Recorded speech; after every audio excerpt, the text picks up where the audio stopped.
Major substance in plants next to water. जैसा कि आपको पता है कि प्लांट में वाटर एक मेजर पार्ट होता है। उसको छोड़कर अगर सेकंड नंबर अगर हम लेते हैं तो वो नाइट्रोजन का है। बिल्डिंग ब्लॉक्स, ये बिल्डिंग ब्लॉक्स की तरह वर्क करते हैं। Constituent elements of chlorophyll, cytochromes, alkaloids, many vitamins. तो यह क्लोरोफिल, साइटोक्रोम्स, एल्किलॉइड्स और कई विटामिन्स के मुख्य एलिमेंट्स होते हैं। Plays important role in metabolism, growth, reproduction and heredity. जैसा कि मेटाबॉलिज्म, ग्रोथ, रिप्रोडक्शन और हेरिडिटरी में इनका महत्वपूर्ण भूमिका होती है। तो यह एक इंपॉर्टेंट रोल प्ले करते हैं। Sources of nitrogen. Atmospheric nitrogen, 78% of atmosphere. Plant cannot utilize this form. Some bacteria, blue-green algae, leguminous plants. तो एटमॉस्फेयर में नाइट्रोजन का 78% पार्ट पाया जाता है। प्लांट लेकिन इसको इस फॉर्म में यूटिलाइज नहीं कर सकता। कुछ bacteria, blue green algae, leguminous plants वह इन्हें यूटिलाइज करते हैं और इनको अदर कंपाउंड्स में कन्वर्ट करते हैं ताकि प्लांट्स उसको एब्जॉर्ब कर सके। तो प्लांट्स इसको फ्री फॉर्म में कभी भी यूटिलाइज नहीं कर पाता है।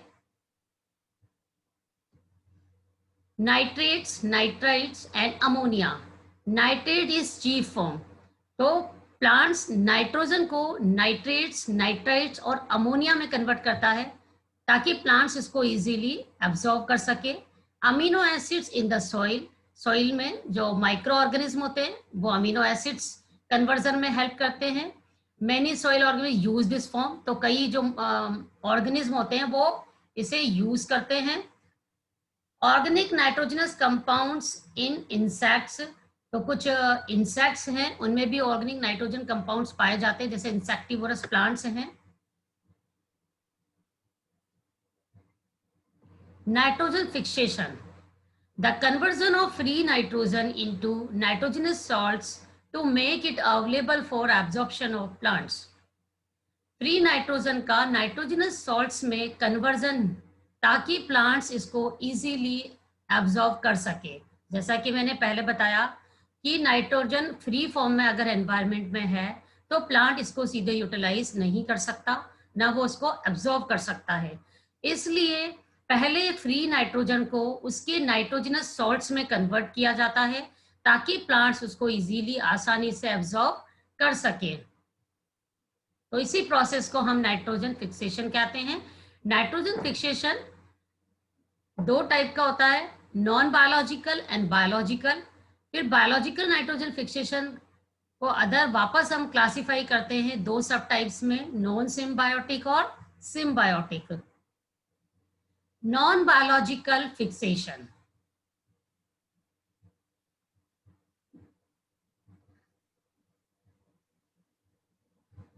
नॉन बायोलॉजिकल फिक्सेशन देखिए, the micro organism do not take place, found in rainy season during lightning. तो देखिए नॉन बायोलॉजिकल फिक्सेशन में माइक्रो ऑर्गेनिज्म का कोई रोल नहीं होता, वो इसमें पार्टिसिपेट नहीं करते हैं। जैसा कि जब रेनी सीजन होता है तो उस टाइम जब लाइटिंग होती है, जब बिजली चमकती है, तो उस समय एनवायरनमेंट की फ्री नाइट्रोजन, फर्स्ट रिएक्शन देखिए, एनवायरनमेंट की फ्री नाइट्रोजन ऑक्सीजन के साथ रिएक्ट करती है और यहाँ पर नाइट्रिक ऑक्साइड का फॉर्मेशन करती है और यह नाइट्रिक ऑक्साइड फर्दर ऑक्सीजन के साथ रिएक्ट करती है, यानी यहाँ पर ऑक्सीडेशन होता है और नाइट्रोजन परऑक्साइड का फॉर्मेशन होता है। नाइट्रोजन, ये नाइट्रोजन ऑक्साइड वापस जो एटमॉस्फेयर में मॉइस्चर है, वाटर कंटेंट है, उनके साथ रिएक्ट करता है और रिएक्ट करके यहाँ पर क्या बनाता है, HNO2। तो ये HNO2 का फॉर्मेशन हो जाता है और नाइट्रिक एसिड का फॉर्मेशन हो जाता है। NO2 वाटर के साथ और ऑक्सीजन के साथ रिएक्ट कर नाइट्रिक एसिड का फॉर्मेशन करता है। ये नाइट्रिक एसिड कैल्शियम ऑक्साइड के साथ रिएक्ट कर कैल्शियम नाइट्रेट बनाता है और वाटर यहाँ से रिमूव करता है। नाइट्रिक एसिड यदि अमोनिया के साथ रिएक्ट करेगा तो अमोनियम नाइट्रेट का फॉर्मेशन होता है। फिर देखिए HNO2 अमोनियम के साथ रिएक्ट करेगा अमोनिया के साथ, तो अमोनियम नाइट्राइट का फॉर्मेशन होता है। तो इस तरह से फ्री नाइट्रोजन देखिए बार बार यहाँ पर ऑक्सीजन से, वाटर मॉलिक्यूल से और अदर सब्सटेंस के साथ रिएक्ट कर रही है और यहाँ पर नाइट्रोजन के क्या बन रहे हैं, सॉल्ट्स बन रहे हैं। Biological fixation, fixation of atmospheric nitrogen into nitrogenous salt with the help of microorganism। तो बायोलॉजिकल नाइट्रोजन फिक्सेशन में सबसे इंपॉर्टेंट रोल होता है माइक्रो ऑर्गेनिज्म का। तो ये माइक्रो ऑर्गेनिज्म एटमॉस्फेयर में प्रेजेंट जितनी भी फ्री नाइट्रोजन होती है उसको ये नाइट्रोजनस सॉल्ट में कन्वर्ट करते हैं। तो नाइट्रोजन फिक्सेशन जो है, बायोलॉजिकल नाइट्रोजन फिक्सेशन बेसिकली दो टाइप का होता है, टू टाइप्स का, symbiotic and non-symbiotic nitrogen fixation। Non-symbiotic fixation carried out by free living microorganism, aerobic, anaerobic and blue green algae। तो देखिए जब नॉन बायोलॉजिकल या नॉन सिम्बायोटिक जब नाइट्रोजन फिक्सेशन होता है तो इसमें फ्री लिविंग माइक्रो ऑर्गेनिज्म का इंपॉर्टेंट रोल होता है। ये फ्री लिविंग जो नाइट्रोजन फिक्सिंग ऑर्गेनिज्म होते हैं ये एरोबिक भी हो सकते हैं, एनएरोबिक हो सकते हैं और ब्लू ग्रीन एल्गी हो सकती है, और इनमें कुछ बैक्टीरिया भी हैं जो पार्टिसिपेट करते हैं।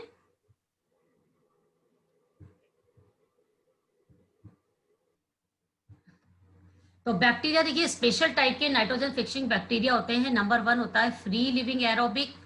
तो फ्री लिविंग है बट ये एरोबिक है, एयर की प्रेजेंस में रेस्पिरेशन कर सकते हैं, तो इन्हें बोलते हैं फ्री लिविंग एरोबिक बैक्टीरिया। तो इस टाइप में एग्जाम्पल है एजिप्टोबैक्टर, वेल नोन है। फ्री लिविंग एनएरोबिक का एग्जाम्पल है क्लोस्ट्रीडियम।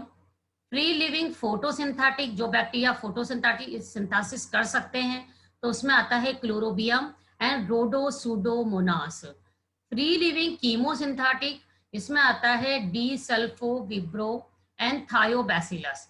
तो ये डिफरेंट टाइप्स ऑफ बैक्टीरिया हैं, इनका भी नाइट्रोजन फिक्सेशन में इंपॉर्टेंट रोल है। फ्री लिविंग फंगस, कुछ फंजाई भी है फ्री लिविंग, जैसे ईस्ट है, पिलुलेरिया है। ब्लू ग्रीन एल्गी का एग्जांपल यूनिसेलुलर ब्लू ग्रीन, जिसमें ग्लियोथीस और फिलामेंटस नॉन हेट्रोसिस्टस, जिनमें फिलामेंटस है एल्गी बट हेट्रोसिस नहीं पाया जा रहा, तो इसका बेस्ट एग्जांपल है ओसिलेटोरिया। फिलामेंटस और हेट्रोसिस्टस, तो ऐसे फिलामेंटस एल्गी जिनमें हेट्रोसिस पाया जाता है, उसका एग्जांपल है नोस्टोकेन एनाबिना। तो ये सारी ब्लू ग्रीन एल्गी है जो नाइट्रोजन फिक्सेशन में इंपॉर्टेंट रोल प्ले करती है। Fixation of free nitrogen bye micro organism in soil living symbiotically inside the plant. तो जब भी फ्री नाइट्रोजन का फिक्सेशन किसी माइक्रो ऑर्गेनिज्म की हेल्प से होता हो, और वो भी कहाँ होता हो, प्लांट के अंदर होता हो, तो ये एक तरह का सिम्बायोटिक रिलेशनशिप है। तो इसमें प्लांट्स क्या कर रहे हैं, इसमें जो बैक्टीरिया है या ब्लू ग्रीन एल्गी है, ये एटमॉस्फेयर की नाइट्रोजन को नाइट्राइट, नाइट्रेट और अमोनिया में कन्वर्ट कर रहे हैं और प्लांट्स को अवेलेबल करा रहे हैं, और उसके बदले में इन्हें क्या मिलता है, इनको वहां पर शेल्टर मिलती है। Symbiosis coined bye de Bary. तो डी बेरी साइंटिस्ट है जिन्होंने सबसे पहले सिम्बायोसिस टर्म को यूज किया था। 3 categories: nodule formation in leguminous plants, nodule formation in non leguminous plants, non nodulation. तो नोड्यूल्स का फॉर्मेशन देखिए लेग्यूमिनस प्लांट में भी होता है, नॉन लेग्यूमिनस प्लांट में भी होता है। Nodule formation in leguminous plants, 2500 species of family Leguminosae produce root nodules with rhizobium।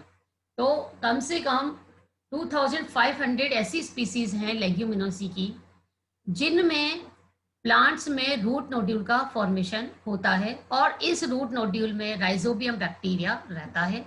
They fix nitrogen only inside the root nodule, जो सिर्फ रूट नोड्यूल के अंदर रहकर ही नाइट्रोजन को फिक्स करता है। Association provides food and shelter to bacteria.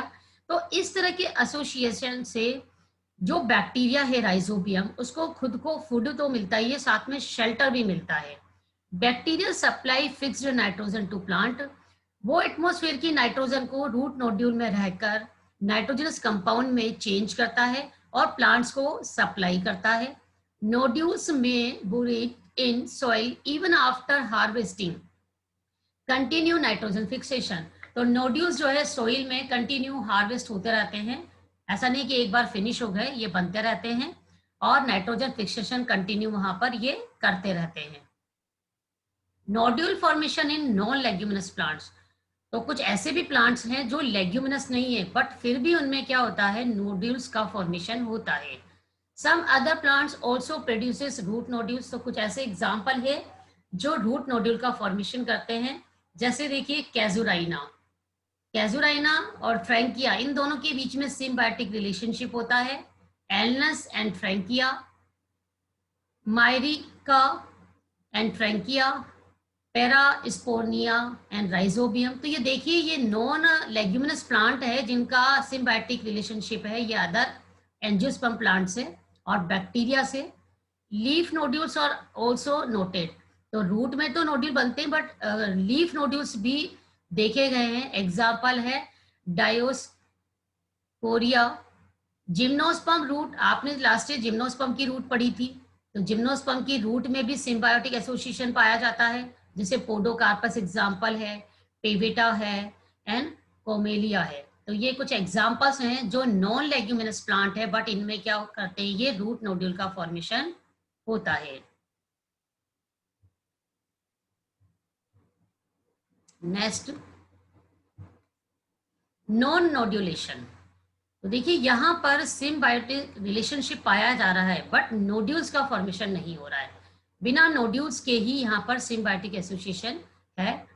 Lichen and cyanobacteria, तो lichen आप जानते हैं एल्गल और फंगल कंपोनेंट्स का एसोसिएशन है, तो यहाँ पर कोई बीच में नोड्यूल का फॉर्मेशन नहीं हो रहा है। एंथोसिरोस में नोस्टोक है, अगर एंथोसिरोस का आपको थैलस पता हो तो एंथोसिरोस के थैलस में वहां पर एक स्लाइम केविटी बनती है और स्लाइम केविटी में वहां पर नोस्टोक और एनाबिना ब्लू ग्रीन एल्गी रहती है।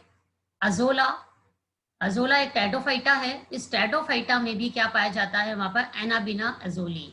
साइकस, साइकस की आपने कोरोलॉइड रूट की स्टडी की है, कोरोलॉइड रूट में एक एल्गल जोन होता है और एल्गल जोन में नोस्टोक और एनाबिना पाई जाती है। यूनेरिया, इसमें देखिए इसमें भी यहाँ स्पाइरिलम पाया जाता है, ये देखिए मेज में, सोरगम में। एंड पेस्पेलम नोटेटम में देखिए एजेक्टोबैक्टर पाया जाता है। तो ये ऐसे प्लांट्स हैं या ब्रायोफाइट्स, टेडोफाइट्स हैं जिनमें नोड्यूल का फॉर्मेशन नहीं होता है बट नाइट्रोजन फिक्सेशन पाया जाता है। Symbiotic nitrogen fixation, small knob like protuberances root nodules, तो देखिए एक छोटा सा नोब लाइक एक जो रूट नोड्यूल का यहाँ पर फॉर्मेशन होता है। नोड्यूल्स को एक तरह से हम यहाँ पे ग्रंथि बोलते हैं। साइज एंड शेप वेरीज, तो इनका साइज और शेप जो है वो वेरी करता है, इसमें काफी विभिन्नता पाई जाती है। स्फेरिकल, फ्लैट, फिंगर लाइक और इलोंगेटेड, इनका शेप फिंगर लाइक होता है, ये फ्लैट भी हो सकते हैं, इलोंगेटेड हो सकते हैं, स्फेरिकल हो सकते हैं, तो ये अंडाकार होते हैं, चपटे होते हैं, फिंगर लाइक होते हैं, इलोंगेटेड मतलब दीर्घित होते हैं। From pin head to 1 centimetre in size, जो इनका साइज और पिन का हेड है इतना लेकर 1 सेंटीमीटर तक भी इनका साइज होता है। Named after the host plant, तो देखिए इनका जो नाम है इनके होस्ट प्लांट पर डिपेंड करता है। जैसे पी है, अगर पी पर कोई बैक्टीरिया पाया जा रहा है तो उसका जो नेम है उसके होस्ट के अकॉर्डिंग है। जैसे पी है, पी पर राइजोबियम है, देखिए तो यहाँ पर नाम क्या हुआ, राइजोबियम लेग्यूमिनोसेरम, तो लेग्यूमिनेसी का प्लांट है इसलिए इसकी बेस पर इसका नोमेनक्लेचर है। बीन्स, तो बीन्स में देखिए यहाँ पर राइजोबियम फेसियोलाई। सोयाबीन्स है तो राइजोबियम जैपोनिकम। ल्यूपिन है तो राइजोबियम ल्यूपिनाई। 2 टाइप्स ऑफ राइजोबियम, तो राइजोबियम के 2 टाइप्स होते हैं। फर्स्ट होते हैं स्लो ग्रोविंग स्पीसीज और जिसमें there are bradyrhizobium. Bradyrhizobium जो है वो स्लो ग्रोविंग स्पीसीज होती है, राइजोबियम जो है फास्ट ग्रोविंग स्पीसीज होती है। Rhizobium gram negative, non spore forming, micro aerobic, तो राइजोबियम जो है ग्राम नेगेटिव बैक्टीरिया है, इनमें स्पोर फॉर्मेशन नहीं होता है, ये काफी माइक्रो होते हैं और एरोबिक होते हैं, यानी इनमें रेस्पिरेशन एयर की प्रेजेंस में ही होता है। Show a degree of specificity, इनमें बहुत ज्यादा विशेषता पाई जाती है।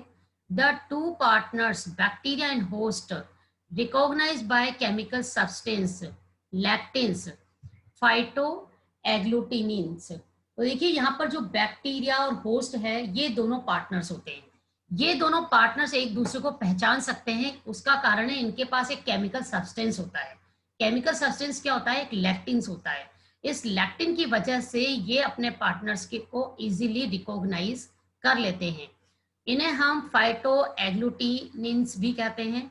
और ये बेसिकली होते क्या है, देखिए कार्बोहाइड्रेट कंटेनिंग प्लांट प्रोटीन, इनमें कार्बोहाइड्रेट होता है, बट इस कार्बोहाइड्रेट कंटेनिंग प्लांट प्रोटीन होता है ये, जिसकी प्रेजेंस की वजह से ये एक दूसरे को क्या करते हैं, इजीली रिकॉग्नाइज कर लेते हैं।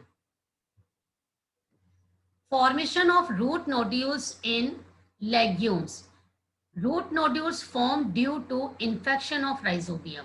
तो देखिए जैसे ही राइजोबियम का इन्फेक्शन होता है किसी भी प्लांट की रूट पर, तो वहां पर रूट नोड्यूल का फॉर्मेशन स्टार्ट होता है। Free living bacteria growing near root of legumes unable to fix nitrogen in free condition. तो देखिए जो फ्री लिविंग यहाँ पर नाइट्रोजन, फ्री लिविंग जो बैक्टीरिया है, जैसे भी वो रूट के करीब आता है, जैसे भी लेग्यूमिनस प्लांट की रूट के नियर आएगा, उसके पास में आता है, तो उस समय वो फ्री नाइट्रोजन को तुरंत कन्वर्ट करने में कैपेबल नहीं होता है। Root of the legume secrete some growth factors helps in fast multiplication of bacteria. तो लेग्यूमिनस प्लांट की जो रूट्स हैं उसके थ्रू कुछ ग्रोथ फैक्टर्स सिक्रीट किए जाते हैं, और ये ग्रोथ फैक्टर्स इनकी मल्टीप्लीकेशन में हेल्प करते हैं। तो देखिए पहले तो यहाँ पर बैक्टीरिया लेग्यूमिनस प्लांट के रूट के कांटेक्ट में आता है। कांटेक्ट में आने के बाद वो तुरंत यहाँ पर नाइट्रोजन फिक्सेशन नहीं करता है। पहले क्या होता है कि प्लांट की रूट्स के थ्रू वहां पर कुछ ग्रोथ फैक्टर सिक्रीट किए जाते हैं, और ग्रोथ फैक्टर सिक्रीट होने की वजह से वहां पर फिर इन बैक्टीरिया का मल्टीप्लीकेशन होता है। Pisum sativum secretes homoserine, also carbohydrate containing protein lectins over their surface. जैसे हमने पहले भी पढ़ा था कि जो लेग्यूमिनस प्लांट्स है इनकी रूट्स यहाँ पर एक केमिकल सिक्रीट करती है। उसका देखिए नेचर क्या है, वो एक होमोसिडीन है जो कार्बोहाइड्रेट कंटेनिंग प्रोटीन होता है, जिसे हम लैक्टिन्स कहते हैं। तो इनकी सरफेस के थ्रू यहाँ पर लैक्टिन्स का सिक्रीट होता है। तो ये लैक्टिन्स ये एक्चुअली में होते क्या है, ये कार्बोहाइड्रेट कंटेनिंग प्रोटीन्स होते हैं। This help in recognition and attachment of rhizobial cells. तो इसकी वजह से यहाँ पर क्या होता है कि जो बैक्टीरिया है उसको रिकॉग्नाइज करने में हेल्प मिलती है, और साथ में ये राइजोबियल सेल आसानी से वहां पर अटैच हो जाती हैं। Rhizobial cells have carbohydrate receptor on their surface. तो राइजोबियल सेल्स की सरफेस पर भी कुछ रिसेप्टर पाए जाते हैं। Lectins interact with the carbohydrate receptor of rhizobial cell. तो देखिए जो लैक्टिन्स यहाँ पर रूट नोड्यूल्स, सॉरी, जो यहाँ पे लैक्टिन्स लेग्यूमिनस प्लांट्स की रूट्स के थ्रू सिक्रीट हुआ था, ये लैक्टिन्स से राइजोबियल सेल्स के जो रिसेप्टर होते हैं वो अटैच हो जाते हैं। ये रिसेप्टर जो राइजोबियल सेल का जो रिसेप्टर होता है वो क्या होता है, वो भी कार्बोहाइड्रेट ही होता है। तो ये दोनों एक तरह से क्या होते हैं, अटैच हो जाते हैं over between root hairs and young root hairs. तो दोनों रूट का हेयर है और जो यंग रूट हेयर्स है, इन दोनों के बीच में एक तरह से इंटरेक्शन हो जाता है। Bacteria enter the root through soft infection root hairs.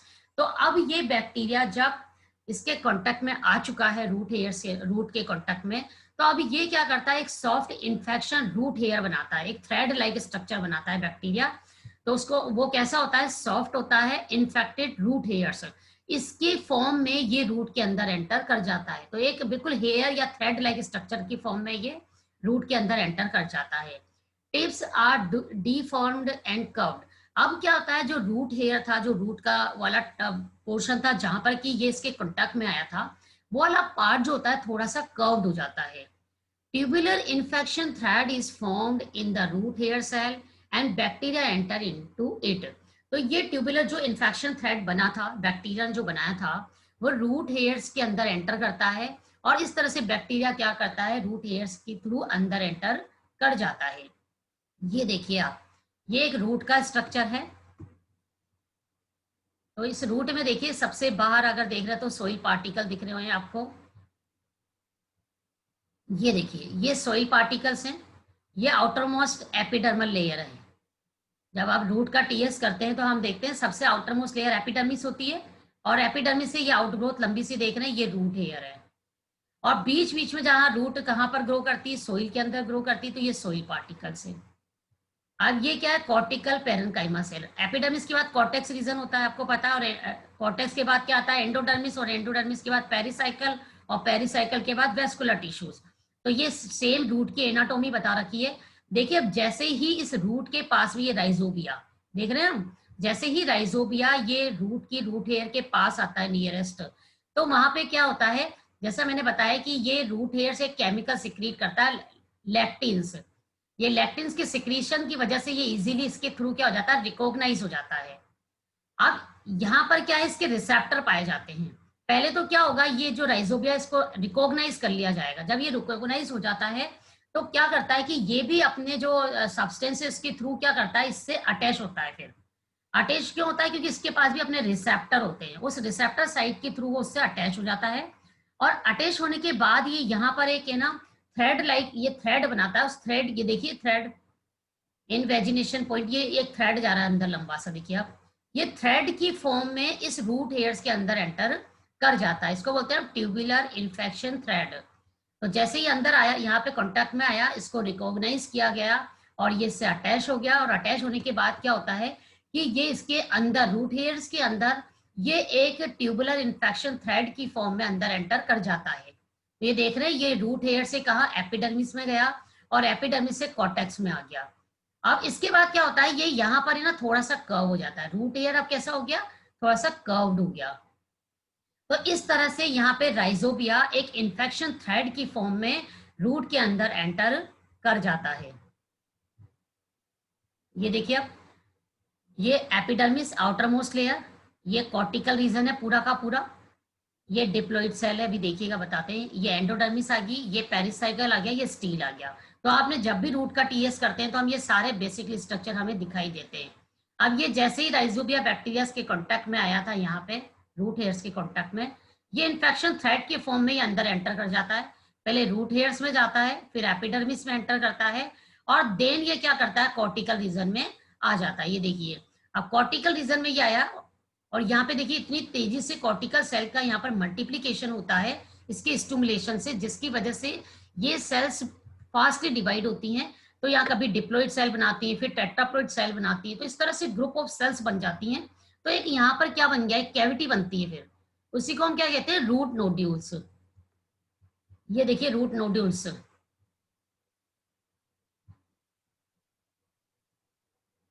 ये सेम सेलुलर स्ट्रक्चर।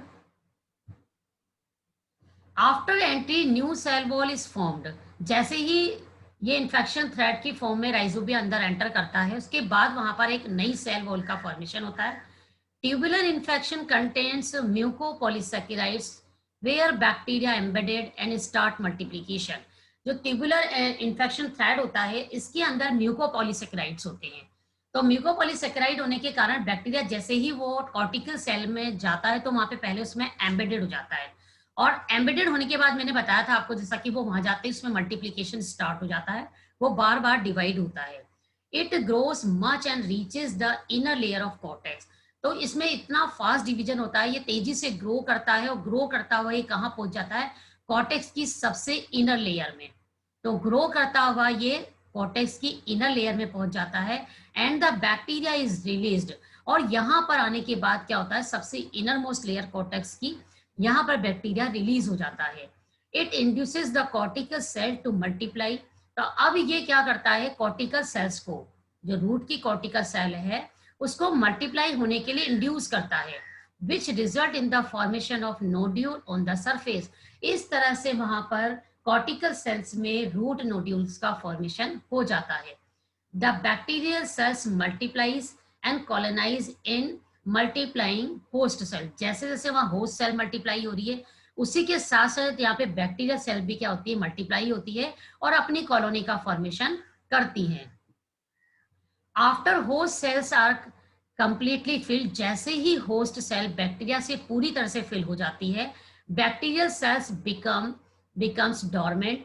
अब यहाँ पर बैक्टीरियल सेल्स क्या हो जाती है, डोरमेंट हो जाती है। अब ये आगे ग्रो नहीं करेगी, उसको जितना डेवलपमेंट करना था, जितना मल्टीप्लीकेशन करना था, उसने कर लिया।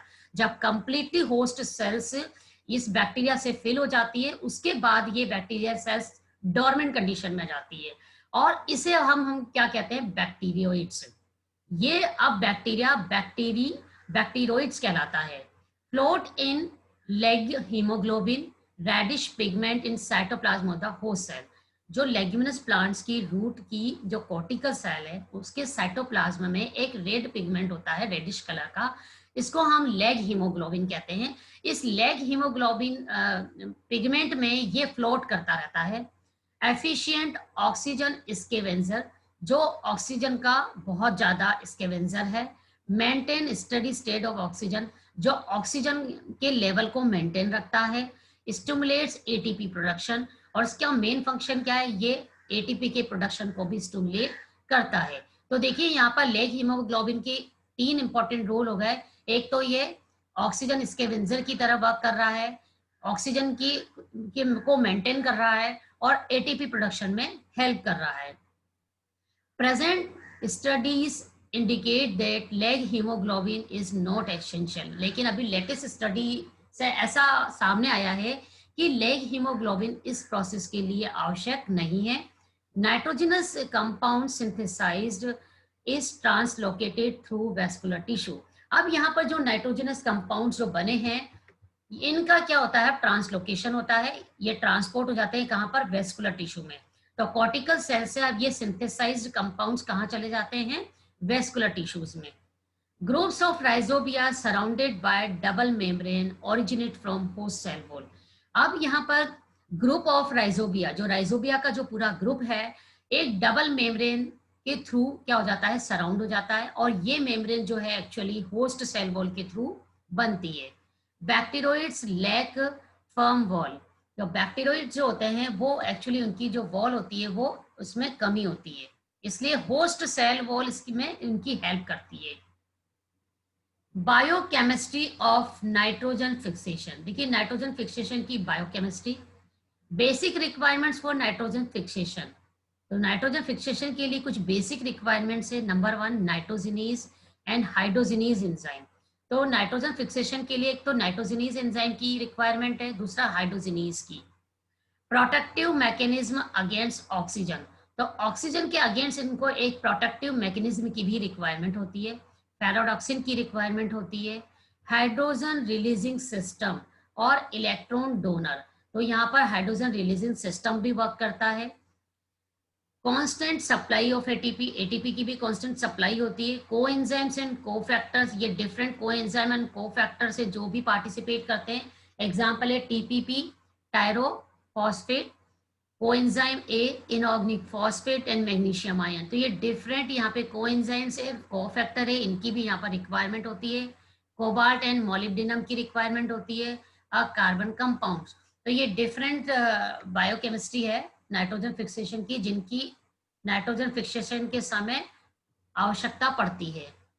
नाइट्रोजिनेज एंजाइम, अब देखिए नाइट्रोजिनेज क्या है, प्ले की रोल, तो ये एक इंपॉर्टेंट रोल प्ले करता है active in an aerobic condition. Nitrogenase enzyme जो है सिर्फ और सिर्फ एन एरोबिक कंडीशन में ही वर्क करता है। अगर एरोबिक कंडीशन होगी तो ये एंजाइम एक्टिवेट नहीं होगा, तो इसलिए इसके एक्टिव होने के लिए कंडीशन एन एरोबिक चाहिए। मेड अप ऑफ 2 प्रोटीन सब यूनिट, जो नाइट्रोजिनस एंजाइम है, ये 2 प्रोटीन सब यूनिट से मिलकर बनता है। नंबर 1 देखिए, ये नॉन हिम आयरन प्रोटीन, तो इसमें 2 सब यूनिट्स होती हैं प्रोटीन की।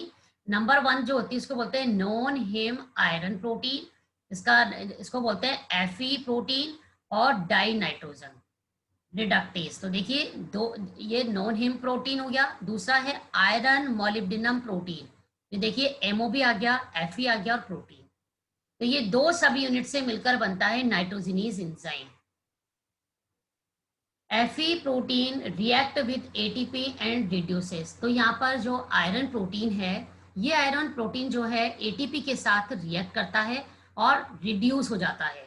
सेकेंड सब यूनिट विच अल्टीमेटली रिड्यूसेस, और जो सेकेंड सब यूनिट है ये भी क्या करती है, नाइट्रोजन को अमोनिया में रिड्यूस कर देती है। तो ये देखिए नाइट्रोजन जो है वो अमोनिया में कन्वर्ट हो गया।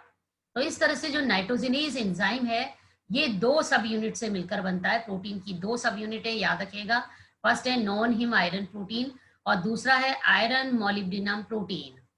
बट ये वर्क हमेशा कब कौन सी कंडीशन में करता है, एनएरोबिक कंडीशन में करता है। The reduction of nitrogen into ammonia requires 6 protons and 6 electrons. तो जब भी नाइट्रोजन का अमोनिया में रिडक्शन होता है तो वहां पे 6 प्रोटॉन्स और 6 इलेक्ट्रॉन्स की आवश्यकता होती है। 12 मोल्स ऑफ एटीपी रिक्वायर्ड, और एटीपी के 12 मॉलिक्यूल्स की जरूरत पड़ती है। 1 pair of electron requires 4 ATP. तो यहाँ पर एक पूरा पेयर इलेक्ट्रॉन की रिक्वायरमेंट होती है। द मॉडिफाइड इक्वेशन देखिए, ये नाइट्रोजन है, नाइट्रोजन अमोनिया में कन्वर्ट हुआ। देखिए यहाँ पर 8 इलेक्ट्रॉन्स आ गए। Hydrogen produce is catalyze into protons and electrons by hydrogenase. तो देखिए हाइड्रोजनेज जो एंजाइम है, ये हाइड्रोजनेज एंजाइम ये हाइड्रोजन को देखिए हाइड्रोजन आयंस में यानी प्रोटॉन्स में और इलेक्ट्रॉन्स में कन्वर्ट कर रहा है। तो ये हाइड्रोजनेज एंजाइम का इंपॉर्टेंट रोल हो गया। Pathway of nitrogen fixation in root nodules. Glucose 6 phosphate act as a electron donor. तो यहाँ पे जो ग्लूकोज 6 फॉस्फेट बनता है वो एक इलेक्ट्रॉन डोनर की तरह वर्क करता है। Glucose 6 phosphate is converted to phosphogluconic acid. जो यहाँ पर ग्लूकोज 6 फॉस्फेट जो बनता है वो फास्फोग्लूकोनिक एसिड में कन्वर्ट हो जाता है। ये रिएक्शन देखिए, ग्लूकोज 6 फॉस्फेट है, 6 फास्फोग्लूकोनिक एसिड में कन्वर्ट हो जाता है। और जो ये NADPH बना, ये NADP था, इससे देखिए NADPH में कन्वर्ट हो गया। NADPH donates electron to ferredoxin. अब ये NADPH जो है ये फेराडॉक्सिन को यहाँ पर इलेक्ट्रॉन डोनर करता है। प्रोटॉन्स रिलीज, और इसमें प्रोटॉन्स भी रिलीज होते हैं देखिए। एंड फेराडॉक्सिन इट्स रिड्यूस, और इससे क्या होता है, फेराडॉक्सिन जो होता है वो रिड्यूस हो जाता है। Reduce ferredoxin act as electron carrier. तो यहाँ पर जो रिड्यूस फेराडॉक्सिन है वो इलेक्ट्रॉन की कैरियर की तरह वर्क करता है। Donate electron to Fe protein to reduce it. तो यहाँ पर इलेक्ट्रॉन, आपको पता है इसको आगे Fe प्रोटीन को यहाँ पर इलेक्ट्रॉन डोनेट किया जाता है और ये रिड्यूस हो जाता है। इलेक्ट्रॉन्स रिलीज फ्रॉम फेराडॉक्सिन और 10 ऑक्सीडाइज, और फिर लास्ट में वापस इससे इलेक्ट्रॉन्स जो है वो रिलीज हो जाते हैं और ये फर्दर ऑक्सीडाइज हो जाता है। तो ये प्रोसेस कंटिन्यू साइकिल चलती रहती है। ये देखिए reduce Fe protein combine with ATP. तो ये देखिए आयरन प्रोटीन जो है, ये आयरन प्रोटीन एटीपी के साथ रिएक्ट करता है in the presence of magnesium. तो मैग्नीशियम की प्रेजेंस में यह एटीपी के साथ रिएक्ट करता है। सेकेंड सब यूनिट इज एक्टिवेटेड। तो सेकेंड सब यूनिट यहाँ पर एक्टिवेट हो जाती है एंड फाइनली वो रिड्यूस हो जाती है। It donates electron to nitrogen. इस तरह से नाइट्रोजन को इलेक्ट्रॉन्स मिल जाते हैं और अमोनिया का फॉर्मेशन हो जाता है। Enzyme set free after complete reduction of nitrogen to ammonia. तो इस तरह से जब पूरा नाइट्रोजन का अमोनिया में रिडक्शन हो जाता है, पूरा कंप्लीट प्रोसेस हो जाता है, तो एंजाइम अब यहाँ पर फ्री हो जाता है। तो ये पूरी साइकिल है किस तरह से यहाँ पर ये वर्क करता है।